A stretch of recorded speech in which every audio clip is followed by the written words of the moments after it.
Welcome to our Barbados Today evening news update for Tuesday, June the 6th. So glad you could join us. I'm Emmanuel Joseph. Stick to teaching. Outspoken Education Minister Ronald Jones today urged the island's teachers to focus on doing their job rather than taking time to protest. He made the comments while addressing the opening ceremony of the CDB UNESCO Regional Technical Workshop on the implications of the Sustainable Development Goals for Education at the Accra Beach Hotel. Now, back in April, the Barbados Secondary Teachers Union staged a march to press the Ministry of Education to address their concerns, but Jones made it clear that he is not impressed by any such action. Too many of our teachers spend too much time arguing for too many basic things: salaries, wages, good conditions of service, etc., and therefore become distracted from developing quality methods to impact on our children. So how do we correct that? Or can we correct that? Let us march rather than teach. And then to find the march didn't go anywhere and it didn't do anything. So it's best to have spent the time teaching and change the parameters of our young people, change their focus and their direction to make a difference in to the society from which they come.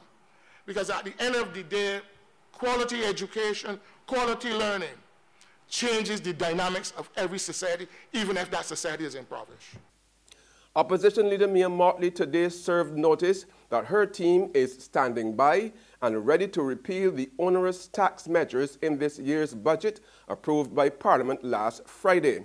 Speaking on down to brass tax today, Motley maintained that the 500% hike in the National Social Responsibility Levy, the 2% levy on foreign exchange transactions, and the increase in the excise tax on gasoline and diesel are far too burdensome and must be reviewed.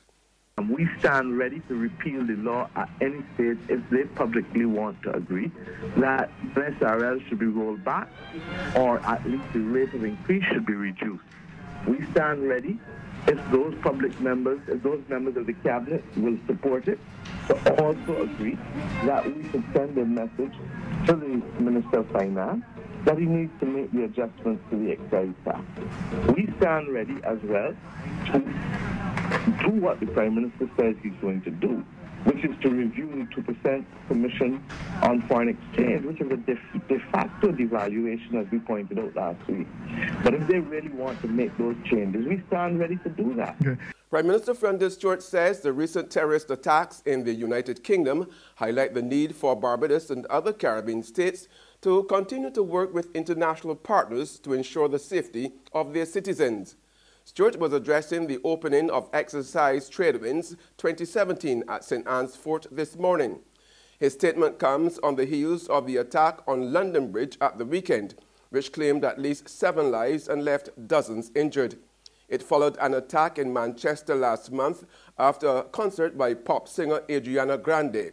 Dozens of children were the victims of that incident. Stuart told security personnel this morning it's important that the Caribbean continues to solidify networks across jurisdictions to combat security threats which seek to destabilize the Caribbean. Dialogue from a defense and security standpoint is usually expressed in foreign military engagements such as Exercise Tradewinds. Over the 33-year lifespan of Exercise Tradewinds, we in the Caribbean community have developed regional and international partnerships which have remained strong. They have ensured that as a region, we can provide a united response, whether against transnational organized crime, against violent attacks, or in the aftermath of a natural or man-made disaster. The Caribbean must preserve its cultural identity. That was the consensus of tourism industry players attending the annual Caribbean Week in New York as they examined the topic, optimizing the economic potential of cultural and heritage tourism, at a panel discussion last night. Officials agree that the Caribbean is selling itself short when it comes to culture.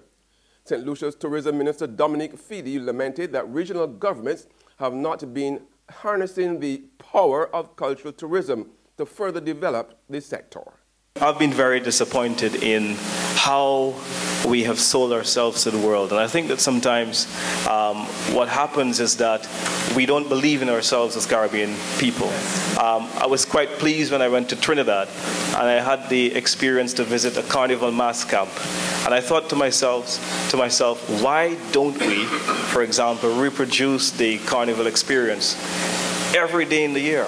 Why don't we think that mini carnivals in our respective jurisdictions would add value to the tourism experience of all of our visitors? And so I think that it is governments that have to ensure that we project cultural and heritage tourism in policy. We must be very deliberate in ensuring not just the traditional tourism segments, but we must ensure that culture and heritage is... Meanwhile, Secretary General of the Caribbean Tourism Organization, Hugh Raleigh, says the region must find a way to maximize the potential of its unique culture to maintain its competitiveness in the face of growing competition. Without a doubt, there is this balance that we must strike.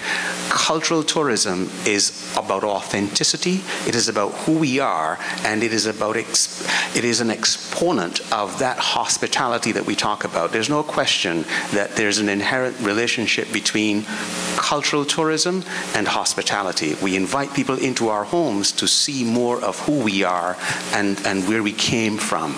We mustn't ever lose that authenticity, though, by taking red paint and outlining it so someone can more clearly understand us. There's regional and international news after this short break.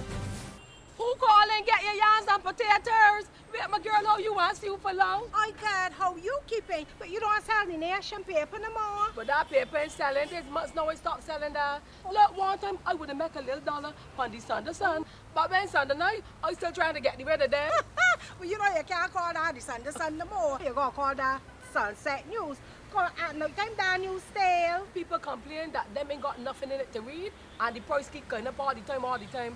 A woman abused me so sick the other day, telling me that she does read Barbados today online for free. I can't take that abusing soul, so I switched to my potatoes and yams. Well, let me tell you, if pork selling, you got to raise pigs. How much for the yams? Oh, 75 cents a pound. But that's cheaper than that stale news. Give me... How much you want? £1. Only £1? Anyhow, these eating real good. Let me wrap them up for you. Come. The Barbados Today, news you can trust.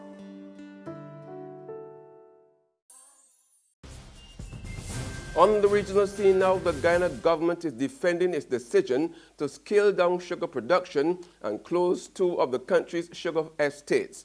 Several groups, including unions representing sugar workers and the private sector commission, have warned that the move will have a severe impact, including job losses and a drop in foreign exchange revenue.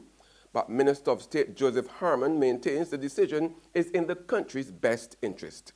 We have carefully considered the positions that we are taking, and that this has been done after a very long period of consultation, a commission of inquiry, further studies which had been done, presentations done to the cabinet, and a state paper which is in the National Assembly. It's a long process, and we always have the interest of the Guyanese people at heart in whatever decisions we make. On the international scene in Paris, quick action by police foiled an attack at the Notre Dame Cathedral today. As hundreds were gathered at the cathedral, a man attacked a police officer with a hammer, shouting, "This is for Syria." He was subsequently shot by police, and French Interior Minister Gerard Collomb says a terrorism investigation has been launched. What we know today, that it was someone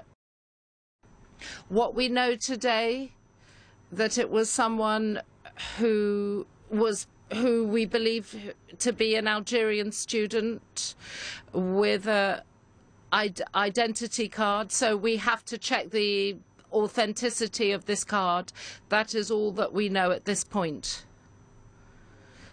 He was armed with a hammer. We also found on him knives, kitchen knives.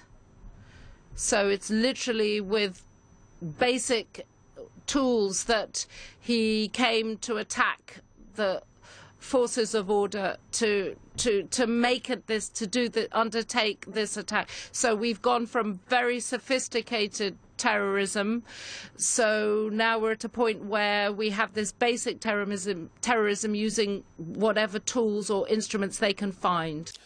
And that's news, but for the very latest, visit our website at www.barbadostoday.vb. Also subscribe to our e-paper, email updates, and like us on Facebook. We are also on Izumi Media in bus terminals, our screenplay at supermarkets and gas stations near you, as well as the Mix 96.9 FM. I'm Emmanuel Joseph. Have a fantastic evening.